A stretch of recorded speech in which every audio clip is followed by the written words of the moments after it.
পঞ্চম শ্রেণীর গণিত বইয়ের 28 পৃষ্ঠা দেখো লেখা আছে, দেখি পারি কিনা। এখানে 1 নংয়ে হিসাব করি।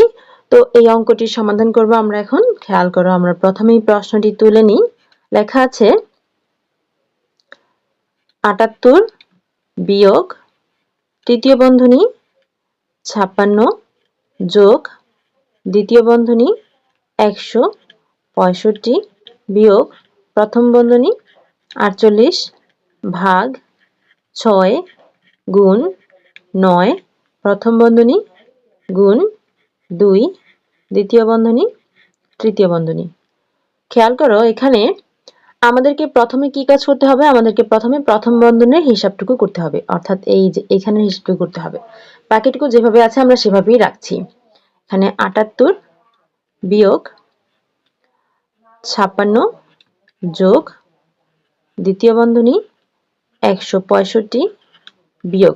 এখন প্রথম বন্ধনীর ভিতরে একটা আছে ভাগ, একটা আছে গুণ। তো আমরা কোন কাজটা আগে করি? আমরা জানি আমরা প্রথমে ভাগের কাজ, তারপর গুণের কাজ, তারপর যোগের কাজ, তারপর বিয়োগের কাজ করি। তাহলে এখন ভাগ আর গুণের মধ্যে কোনটা আগে করবো? আগে ভাগের কাজটা করবো, তাই না? তাহলে 48 কে 6 দিয়ে ভাগ করলে কত হবে? 6 এর নামটা বড়, 5 6 30, 6 6 30, 6 7 42, 6 8 48, 6 8 48, ভাগফল হচ্ছে 8। ঠিক আছে, আর গুণ 9 এটা থেকে গেল, তাহলে প্রথম বন্ধনীটুকু থেকে গেল। তারপরে বাহিরে আছে গুণ 2 দ্বিতীয় বন্ধনী তৃতীয় বন্ধনী। এখন আমরা কোন কাজটা করব? আমরা এই যে প্রথম বন্ধনীর এইটুকু হিসাব করব। ঠিক আছে, বাকিটুকু যেভাবে আছে সেভাবে রাখছি। 78 বিয়োগ 56 যোগ দ্বিতীয় বন্ধনী 165 বিয়োগ 8 নং 72। প্রথম বন্ধনী উঠে গেল, বাইরে আছে গুণ 2 দ্বিতীয় বন্ধনী তৃতীয় বন্ধনী। এখন আমরা কোন কাজটুকু করব? আমরা দ্বিতীয় বন্ধনীর কাজটা করব। প্রথম বন্ধনী হয়ে গেলে এখন আমরা দ্বিতীয় বন্ধনীর কাজ করব। আর বাকিটুকু যেভাবে আছে সেভাবেই রাখছি। 78 বিয়োগ 56 যোগ দ্বিতীয় বন্ধনীর ভিতরে একটা আছে গুণ, একটা বিয়োগ। তো কোনটা আমরা আগে করি? দেখো, গুণ আর বিয়োগের মধ্যে আমরা আগে গুণের কাজ করি। তাহলে গুণটা আগে করব, আর 165 এখানে আমরা রেখে দিলাম। যদি গুণ করি তাহলে দেখো 2 দুগুণে 4, 7 দুগুণে 14, দ্বিতীয় বন্ধনী তৃতীয় বন্ধনী। এখন খেয়াল করো, এখানে আমরা দ্বিতীয় বন্ধনীর এই হিসাবটুকু করব।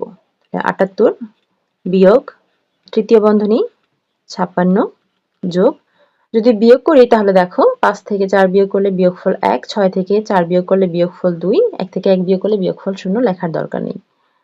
দ্বিতীয় বন্ধনী উঠে গেল। এখন এখানে 78 বিয়োগ, দেখো এখানে আমাদের তৃতীয় বন্ধনীর প্রয়োজন হবে না, কারণ হচ্ছে আমরা এই যে এই অংশটুকু এখানে যোগ আকারে আছে, তাহলে এই অংশটুকু এখানে নিয়ে আসলাম। এখন এটা আমরা যদি যোগ করি তাহলে কিন্তু ফলাফল পেয়ে যাচ্ছি, তাহলে তৃতীয় বন্ধনী উঠে যাবে। তাহলে 6 আর 1 যোগ করলে হবে 7, 5 আর 2 যোগ করলে হবে 7। আমরা উত্তর যখন পেয়ে যাব তখন বন্ধনী আমরা তুলে দিব। 78 থেকে 77 বিয়োগ করলে বিয়োগফল 1, আমরা কিন্তু উত্তর পেয়ে গেছি। শিক্ষার্থীরা, আশা করি বুঝতে পেরেছো। এই পুরো সমাধানটার উত্তর হচ্ছে 1। আমাদের এই চ্যানেলে তোমাদের পুরো গণিত বইয়ের সব অঙ্কের সমাধান দেওয়া হয়েছে। দেখতে হলে আমাদের চ্যানেলে ভিজিট করো। তোমাদের গণিতের জন্য একটি প্লেলিস্ট দেওয়া হয়েছে, পঞ্চম শ্রেণীর গণিত, সেটাতে একটু চেক করো। ধারাবাহিকভাবে সব অঙ্কের সমাধান দেওয়া আছে। আমাদের অনলাইন ক্লাসে ভর্তি চলছে। বিস্তারিত জানতে আজই যোগাযোগ করতে পারেন স্ক্রিনে দেওয়া কন্ট্যাক্টে। আমাদের হোয়াটসঅ্যাপ নাম্বারে মেসেজ করতে পারেন, অথবা ইমেইল করতে পারেন, অথবা ফেসবুক পেজে মেসেজ করতে পারেন। আমাদের ফেসবুক পেজ প্রশ্ন পড়ার ঘর অনলাইন স্কুল অ্যান্ড কোচিং, অথবা আমাদের ইউটিউব চ্যানেলের সাথেই থাকতে পারেন। আমাদের YouTube channel Shiuli's classroom. Online ক্লাসে ঈদ উপলক্ষে চলছে বিশেষ ধামাকা অফার। দিনে মাত্র 10 টাকা খরচে পেয়ে যাবেন অনলাইন ক্লাসের সুবিধা। এছাড়াও রয়েছে অনেক অনেক ফ্রি ক্লাস। তাই এই অফার মিস করতে না চাইলে আমাদের সাথেই থাকুন। আর অনলাইন ক্লাসে ভর্তি হতে এখনই যোগাযোগ করুন আমাদের কন্ট্যাক্টে। এতক্ষণ সাথে থাকার জন্য সবাইকে ধন্যবাদ।